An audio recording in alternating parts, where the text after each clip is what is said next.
Dear friends, welcome to Ingrolit English Grammar and Literature. ఈ వీడియోలో మనం ఒక 30 బిట్స్ ఫ్రమ్ ప్రీవియస్ పేపర్స్ని డిస్కస్ చేసుకోవడం జరుగుతుంది. మనం కంటిన్యూస్గా ఈ ప్రీవియస్ పేపర్స్లో ఉన్నటువంటి బిట్స్ని డిస్కస్ చేసుకుంటున్నాము. ఎందుకంటే ఈ బిట్స్ అన్నీ కూడా మీకు ఫర్దర్గా మీరు రాయబోయేటువంటి ఎగ్జామ్స్కి ఉపయోగపడతాయి. ప్లస్ ప్రతి ఎంసీక్యూ కూడా ప్రీవియస్ క్వశ్చన్ పేపర్లో వచ్చింది కాబట్టి those are very very important అనేసి మీరు గుర్తుపెట్టుకోవాలి. సో మీరు ప్రతి ఎంసీక్యూను కూడా జాగ్రత్తగా అనలైజ్ చేస్తూ ఈ వీడియోని వాచ్ చేయండి. అది మీకు ఖచ్చితంగా ఉపయోగపడుతుంది. Okay now let us continue this video. Choose the comic novel from the following. కింద ఇచ్చినటువంటి వాటిల్లో కామిక్ నావల్ ఏది అంటే the first one 3 Men in a Boat అనేటువంటిది కామిక్ నావల్ అనమాట. The next one the drama perfect remains was written by. Perfect remains అనేటువంటిది ఎవరు రాశారు ఈ డ్రామాని అంటే హెలెన్ సారా ఫీల్డ్ రాశారు. Next one how do I love thee was written by. ఇది ఒక పోయము. దీన్ని ఎవరు రాశారు అంటే ఎలిజబెత్ బ్యారెట్ బ్రౌనింగ్ గారు రాశారు. Now let us see the next one. Choose the literary work of mark Twain among the following. కింద ఇచ్చినటువంటి వాటిల్లో మార్క్ ట్వెయిన్ గారు రాసినటువంటి వర్క్ ఏది అంటే అన్కాన్షియస్ ప్లేగియారిజం అనేటువంటిది మార్క్ ట్వెయిన్ గారు రాసినటువంటి వర్క్ అనమాట. ఇక్కడ నుండి మీకు వెరీ వెరీ ఇంపార్టెంట్ బిట్స్ అనేటువంటివి స్టార్ట్ అవుతాయి.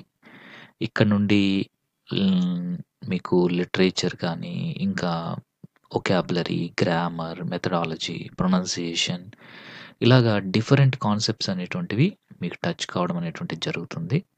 కాబట్టి you should watch now onwards attentively.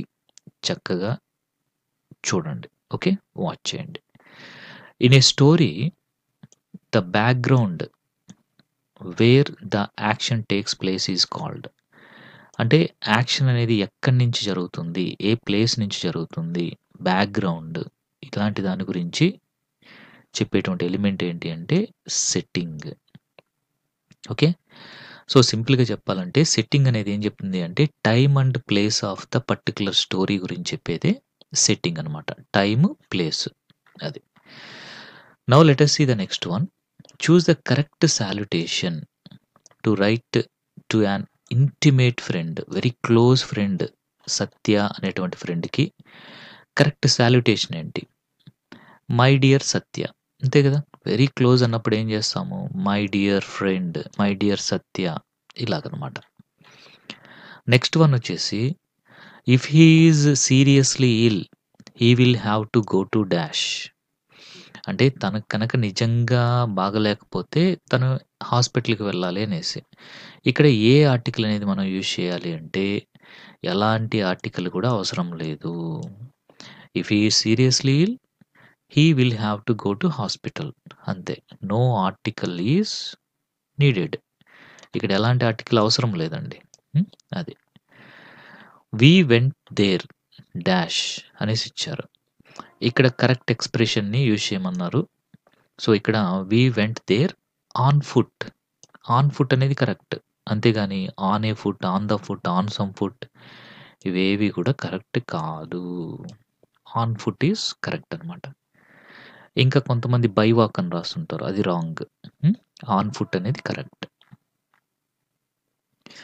Next I shall complete the task dash 2 hours.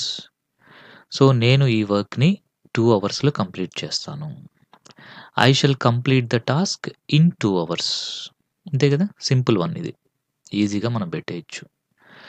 Next వచ్చేసి the work has been done dash your instructions. దీనికి కరెక్ట్ ప్రిపోజిషన్ ఏంటి అనేసి ఇచ్చారు. అకార్డింగ్ టు అనేది correct preposition, అంతే కదా. ఎందుకంటే the work has been done according to your instruction. మీ యొక్క ఇన్స్ట్రక్షన్స్తోని వర్క్ అనేది కంప్లీట్ అయింది అనేసి అనమాట. అది. So correct answer is according to. Next మనం చూస్తే 91. Choose the correct sentence regarding the use of above. As an adverb. Above అనేటువంటిది అడ్వర్బ్‌గా యూజ్ చేయడంలో కరెక్ట్ సెంటెన్స్ ఏది అంటే the fourth one is the correct one అనమాట. మీరు గమనిస్తే no bad things come from above అనేసన్నారు. సో, ఇక్కడ ఎండింగ్‌లో వచ్చేసింది అబవ్ అనేటువంటిది. గుర్తుపెట్టుకోండి, ఇలాగ అబవ్ అనేది ఎండింగ్‌లో వచ్చేస్తే అది అడ్వర్బ్‌గా ఉంటుంది. దీని పక్కన మళ్ళీ ఏదన్నా నౌన్ గాని అలాంటిదొస్తే ప్రిపోజిషన్ అయిపోతుంది. ఓకేనా? అది గుర్తుపెట్టుకోవాలి మీరు. అంటే ఎప్పుడు గూడా ఈ లాస్ట్‌లో గనక ఒక నౌన్‌కి ముందు అట్లా వచ్చేసింది అంటే అప్పుడది ప్రిపోజిషన్ అయిపోతుంది. ఒక నౌన్ ఫ్రేజ్‌లో వస్తే అప్పుడు అడ్జెక్టివ్‌గా కూడా మారుతుందనమాట అది. కాబట్టి ఇక్కడ మాత్రము మీరు గమనిస్తే ఇక్కడ ఏమైపోయింది? This became an adverb. But first సెంటెన్స్‌లో చూసారంటే ఇక్కడ అబౌవ్ స్టీలింగ్ అన్నారు గదా! ఇక్కడ ప్రిపోజిషన్ అయిపోయింది. ఇక్కడ కూడా యూ ఆర్ అబౌవ్ సస్పిషన్ అంటే ఇక్కడ కూడా ప్రిపోజిషన్ అయిపోయింది. ద అబౌవ్ సెంటెన్స్ అనేది ఇక్కడ అడ్జెక్టివ్ అయిపోయింది అబౌవ్ అనేటువంటిది. ఈ కేవలం ఇక్కడ మాత్రమే ఇది అడ్వర్బ్‌గా ఉందన్నమాట. So, the fourth sentence is correct. Now let us see the next one. Choose the word that can be used as an adjective and a pronoun. Adjective గాను, ప్రొనౌన్ గాను యూజ్ అయ్యేటువంటి వర్డ్ ఏది? దీస్ అనేటువంటిది ఒక adjective గాను, ఒక pronoun గాను ఉపయోగపడుతుంది. ఫర్ ఎగ్జాంపుల్ అడ్జెక్టివ్‌గా చెప్పాలి అంటే these pens are mine. These pens are mine అన్నప్పుడు పెన్స్ అనేటువంటిది నౌను, దీస్ అనేటువంటిది అడ్జెక్టివ్. మరి దీన్ని మనం ప్రొనౌన్‌గా దీస్ ఆర్ మై పెన్స్ అన్నామనుకోండి, అక్కడ దీస్ ఆర్ మై పెన్స్ అన్నప్పుడు దీస్ అనేటువంటిది ప్రొనౌన్‌గా మారిపోతుంది. ఇలాగా ఈ దీస్ అనేటువంటిది అడ్జెక్టివ్‌గాను యూజ్ చేయొచ్చు మనం. ప్రొనౌన్‌గా కూడా యూజ్ చేయొచ్చనమాట. Now let us see the next one. The girls shouted as they found a snake. So, మరి ఈ సెంటెన్స్ ఏది? ఎలాంటి సెంటెన్స్ ఇది అనేసి ఇచ్చారు. ద గర్ల్స్ షౌటెడ్ ఇక్కడ వరకి ఇది main class. As they found a snake ఇది ఒక సబార్డినేట్ క్లాస్. ఒక మెయిన్ క్లాసు, ఒక సబార్డినేట్ క్లాస్ ఉంది కాబట్టి this is a complex sentence. ఓకేనా? అది. Now let us see the next one. Lend me your book please. Please వచ్చింది. ఇంక మనం కళ్ళు మూసుకొని పెట్టేయొచ్చు రిక్వెస్ట్. అంతే కదా? Yes. Now let us see the next one. I have been writing letters since 6 o'clock this morning. ఇక్కడ ఏంటంటే morning 6 o'clockకి start చేసి ఇంకా కూడా లెటర్స్ రాస్తూనే ఉన్నటువంటి వ్యక్తి అనమాట. మరి ఇక్కడ ఏం చెప్తుంది ఈ సెంటెన్స్ అంటే I started writing letters at 6 o'clock this morning and continuously writing still అనమాట. అది ఈ సెంటెన్స్ యొక్క మీనింగ్ ఈ విధంగా ఉంది. Now let us see the next one. You dash vomit I like cold coffee. ఇక్కడ ఐ లైక్ కోల్డ్ కాఫీ అన్నారు కాబట్టి దాన్ని వామ్ చెయ్యాలా, చేయకూడదా? చెయ్యకూడదు. అప్పుడే కదా అది కోల్డ్ కాఫీ అవుతుంది. కాబట్టి ఏది కరెక్ట్ అవుతుంది? Need not. You need not vomit. You need not vomit అంటే ఇక్కడ మీనింగ్‌ని బట్టి మనం రాసుకోవాలి ఇక్కడ. ఓకేనా? అది గుర్తుపెట్టుకోవాలి. కోల్డ్ కాఫీ కావాలి అంటే దాన్ని వార్మ్ చేయకూడదు. కాబట్టి యూ నీడ్ నాట్ వామిట్ అనమాట. Next if only you dash me the truth I dash there. ఇక్కడ మీరు చూస్తే ఇక్కడ ఇచ్చినటువంటి ఆప్షన్స్‌లో ఏది సెట్ అవుతుందో దాన్ని మనం చూజ్ చేసుకోవాలండి. ఓకేనా? సో, ఇక్కడ మీరు చూస్తే if only you had told I would not have gone there. నువ్వు నాకు ట్రూత్ కనుక చెప్పి ఉంటే నేను అక్కడికి వెళ్ళి ఉండేవాడిని కాదు. నువ్వు నాకు ట్రూత్ చెప్పలేదు, నేను అక్కడికి వెళ్ళాను. నువ్వు చెప్పుంటే వెళ్ళేవాడిని కాదు కదా! అనేటువంటి మీనింగ్ అనమాట. అంటే మనకి ఇఫ్ కండిషన్‌లో లాస్ట్ కండిషన్ ఉంటుంది. థర్డ్ కండిషన్ ఇంపాసిబుల్ కండిషన్ అనేసి అంటాము. This is for the rule అనమాట. Now let us see the next one. Choose the word with the correct syllabic division. Correct syllabic డివిజన్‌తో ఉండేటువంటిది ఏంటి? కాన్ఫిడెన్స్ కండి. కాన్ఫిడెన్స్ అంతే కదా! First one. Trisyllabic word confidence. Confidence అది. మిగతావేవి కూడా కరెక్ట్‌గా లేవు. కాబట్టి remaining all are wrong. Okay. Now let us see the next one. Choose the word that has a different sound with reference to the underlined letters. ఇక్కడ మనం చూద్దాము unit. ఇక్కడ యూ అనేసి పలుకుతుంది. ఇక్కడ అప్సెట్, అంబ్రెల్లా, అండర్ ఇక్కడంతా కూడా అ అనే సౌండ్‌తో పలుకుతున్నాయి. ఇక్కడ మాత్రమే యూ అనే సౌండ్‌తో పలుకుతుంది కాబట్టి this word has a different pronunciation for the underlined letter. The next one, choose the word with a silent letter at the beginning. ఎక్కడ సైలెంట్ లెటర్ ఉంది బిగినింగ్‌లో? రిథమ్ రా అనేది ప్రొనౌన్స్ అవుతుంది. మదర్ మా అనేది ప్రొనౌన్స్ అవుతుంది. యాట్ వై అనేది ప్రొనౌన్స్ అవుతుంది. న్యూమోనియా ఇక్కడ పి అనేది సైలెంట్ అయిపోయింది. మనకేంటి సైలెంట్ లెటర్ స్టార్టింగ్‌లో ఉండాలి. కాబట్టి fourth one is the correct answer. Pneumonia. Pneumonia అనే దాంట్లో ఫస్ట్ పి అనేది సైలెంట్ అనమాట. ఇక్కడ నుంచి మెథడాలజీ మనకి స్టార్ట్ అయింది. చూద్దాము. English is called a library language. ఇంగ్లీష్‌ని లైబ్రరీ లాంగ్వేజ్ అని ఎందుకు పిలుస్తారు? ఎందుకని అంటే materials of higher education, research, technical and medical education are available only in English. So, ఇంగ్లీష్‌లో మాత్రమే higher education, research, technical and medical education అనేటువంటిది అవైలబుల్‌లో ఉంటుంది. అందుకనే దీన్ని లైబ్రరీ లాంగ్వేజ్ అనేసి పిలుస్తారనమాట. అది. నెక్స్ట్ వన్ చూడండి. ఎన్‌సీఎఫ్-ఎస్‌సి. మనం ఇంతకుముందు కూడా చెప్పుకున్నాము. ఎన్‌సీఎఫ్ అంటేనే నేషనల్ కరిక్యులమ్ ఫ్రేమ్‌వర్క్. మరి ఎస్‌సి అంటే స్కూల్ ఎడ్యుకేషన్. అంతే అయిపోయింది. సింపుల్. ఓకేనా? మనకి ఎడ్యుకేషన్ పరంగా ఎన్‌సీఎఫ్ అంటే నేషనల్ కరిక్యులమ్ ఫ్రేమ్‌వర్క్. ఓకే. అది. National curriculum framework for school education. సింపుల్‌గా అయిపోతుంది. ఇక్కడ చూడండి మళ్ళీ మనకి కాన్సోనెంట్ సౌండ్ ఏంటది అనేసి ఇచ్చారు. ఇన్ ద వర్డ్ హ్యాట్ హ హ అనే సౌండ్.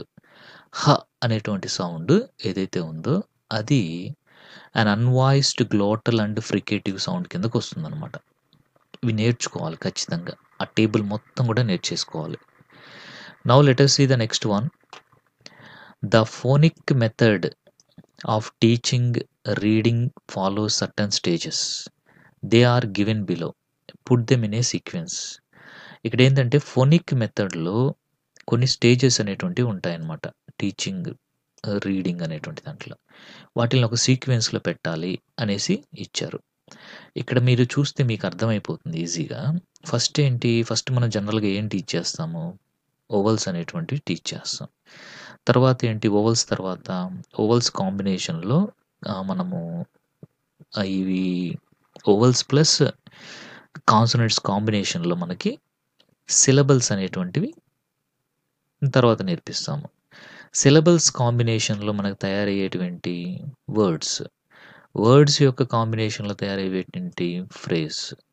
కాబట్టి first vowels, second syllables, third words, next వచ్చేది ఫ్రేజెస్.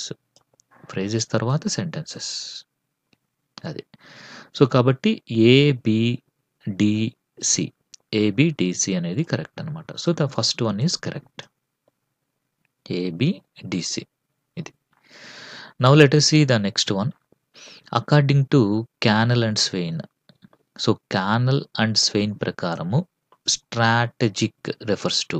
స్ట్రాటజిక్ అనేటువంటిది the coping strategies that participants use to maintain communication. So, Canale and Swain ప్రకారము coping strategies that participants use to maintain communication. Strategic అంటే coping strategies అనమాట. ఏవైతే కమ్యూనికేషన్‌ని maintain చేసేదానికి ఉపయోగించేటువంటి coping strategies ఏవైతే ఉన్నాయో, helpful strategies ఏవైతే ఉన్నాయో పార్టిసిపెంట్స్ చేత వాటిల్ని స్ట్రాటజిక్ అనేసి అంటారు. Now let us see the next one. Choose the order of the words in which they are arranged in dictionary. అంటే ఆల్ఫాబెటికల్ ఆర్డర్ ప్రకారం అరేంజ్ చేయాలి. మీకు చాలా వరకు తెలిసిందే ఇది. ఇక్కడ పెద్ద కష్టపడేదేం లేదు. But let us see here. ఇక్కడ ఏంటంటే మీరు చేయాల్సింది ఏంటంటే ఇక్కడ ఏవి కరెక్ట్ ఆర్డర్‌లో ఉన్నాయి అనేది మీరు ఫైండ్ ఔట్ చేసి పెట్టాలి. The third one is the correct one. Discard, discount, discover, discrete. Okay. ఇక్కడ మీరు గమనిస్తే డిస్క్ అనేటువంటిది ప్రతి దాంట్లో ఉందన్నమాట కదా. తర్వాత ఓ, తర్వాత ఆర్, ఆర్ఎస్, అట్లా తీసుకుంటూ ఇక్కడ ఒక ఆర్డర్లో ఇక్కడ ఇవ్వడం అనేటువంటిది జరిగిందనమాట. అది అంటే మీరు గమనిస్తే ఇక్కడ ఆర్ అనేది ఫస్ట్ వస్తుంది, ఆర్ తర్వాత యు వస్తుంది, ఆ తర్వాతనే వి వస్తుంది. ఇంకా అసలు ఇక్కడ సెకండ్ పక్కనే మనకి ఓ అనేది ఈ మూడిట్లోనే ఉంది. బట్ ఓ తర్వాత వచ్చేది ఆర్ కాబట్టి ఇది లాస్ట్‌లో వస్తుందనమాట. అది. Next find out the false statement among the following. ఇక్కడ ఇచ్చినటువంటి వాటిల్లో ఫాల్స్ స్టేట్మెంట్ ఏది అనేసి అడిగారు. Second one is the false statement. Chalk board causes monotony in the class room and the learners lose their interest అన్నారు. అలా ఏం కాదండి. Chalk board is the class రూమ్‌లో మనకి చాలా ఇంట్రెస్ట్ కలిగించేటువంటిది చాక్ బోర్డ్. దాన్ని మనం ఎన్నో రకాలుగా యూజ్ చేసుకోవచ్చు. దానిపైన పిక్చర్స్ వేయొచ్చు, మీనింగ్స్ రాయొచ్చు. ఇంకా చాలా వాటికి మనం చాక్ బోర్డ్‌ని ఇంట్రెస్టింగ్‌గా మనం యూజ్ చేయొచ్చు. కాబట్టి చాక్ బోర్డ్ అనేది ఎప్పుడు కూడా మొనాటినీ అనేటువంటి దాన్ని క్రియేట్ చేయదు. గుర్తుపెట్టుకోండి. It is a useful tool అనమాట. స్టిమ్యులస్ వేరియేషన్‌ని కలిగిస్తుంది. ఇంకా ఇది ఒక గుడ్ నిమోనిక్ డివైస్ కూడా. రీక్యాప్చుయేట్ చేయొచ్చు మనము లెసన్ మొత్తం కూడా. అలాగే స్టూడెంట్స్‌కి మనం ఏదన్నా వాళ్ళు నోట్ చేసుకోవాల్సినటువంటి దాన్ని ఆ చాక్ బోర్డ్ పైన రాయడం వల్ల వాళ్ళు నోట్ కూడా చేసుకుంటారు. ఆ విధంగా చూస్తే chalk board never be a monotony. Okay. It never causes monotony అన్నమాట. Next let us see the aim of the word study. Word study యొక్క ఎయిమ్ ఏంటి? To develop vocabulary. అంతే. వర్డ్ స్టడీ యొక్క ఎయిమ్ ఏంటి అంటే వొకాబులరీని డెవలప్ చేసుకోవడమే. Now let us see ఇక్కడ ఒక పారాగ్రాఫ్ ఇచ్చారు. ఈ పారాగ్రాఫ్‌ని చదివి మీరు ఆన్సర్ చేయాలి. ఇది ఏంటి అంటే మొత్తం కూడా దిస్ పారాగ్రాఫ్ బిలాంగ్స్ టు అనేసి ఇచ్చారు. It is a narrative genre కిందకొస్తుంది. అంటే ఒక స్టోరీ అనమాట. ఓకేనా. స్టోరీని చెప్పడం అనేటువంటిది జరుగుతుంది ఇక్కడ. ఇంకా ఇక్కడ చూస్తే మనము అంటే ఇక్కడ స్టోరీనే కదా ఇది మొత్తం కూడా. It was 6 PM in the evening, all the children were playing, I was happily watching them. ఇదంతా ఏంటి? ఒక నేరేషన్ అనేది జరుగుతుందనమాట. ఒక స్టోరీ టైప్ ఆఫ్ నేరేషన్ అనేది ఇక్కడ జరుగుతూ ఉంది. కాబట్టి it is a narrative genre కిందకి తీసుకుంటాం దీన్ని. నెక్స్ట్ వచ్చేసి a file or folder with a collection of learners work compiled over a period of time is called. అంటే లెర్నర్ యొక్క వర్క్స్ అన్నిటినీ కూడా ఒక ఫోల్డర్‌లో పెట్టి కంపైల్ చేసినటువంటి ఆ ఫోల్డర్‌ని లేదా ఫైల్‌ని ఏమంటాము అంటే పోర్ట్‌ఫోలియో అనేసి అంటాము. రిపోర్ట్ కార్డ్ కాదు, ర్యాంక్ కార్డ్ కాదు, డైలాగ్ జర్నల్ కూడా కాదు. ఓకే. పోర్ట్‌ఫోలియో అనేసి అంటాం. దీంతోటి మనకి 30 బిట్స్ అనేటువంటివి మనం కంప్లీట్ చేసుకోవడం అనేటువంటిది జరిగింది. మీకందరికీ కూడా క్లియర్‌గా అర్థమయ్యాయి అనేసి అనుకుంటున్నాను. చాలా చాలా ఇంపార్టెంట్ బిట్స్ అనేటువంటివి మనము ఇందులో డిస్కస్ చేసుకున్నాము. So you have watched them. So all those are very useful. ఇంకా మెథడాలజీలో కూడా మనము డిఫరెంట్ బిట్స్ అనేటువంటివి చూసాము. ఈవెన్ గ్రామర్ గానీ, వొకాబులరీ గానీ ఆల్ దే ఆర్ యూజ్‌ఫుల్ అనేసి గుర్తుపెట్టుకోండి. Yes. All those are very very useful for you. Right. Okay. Thank you very much.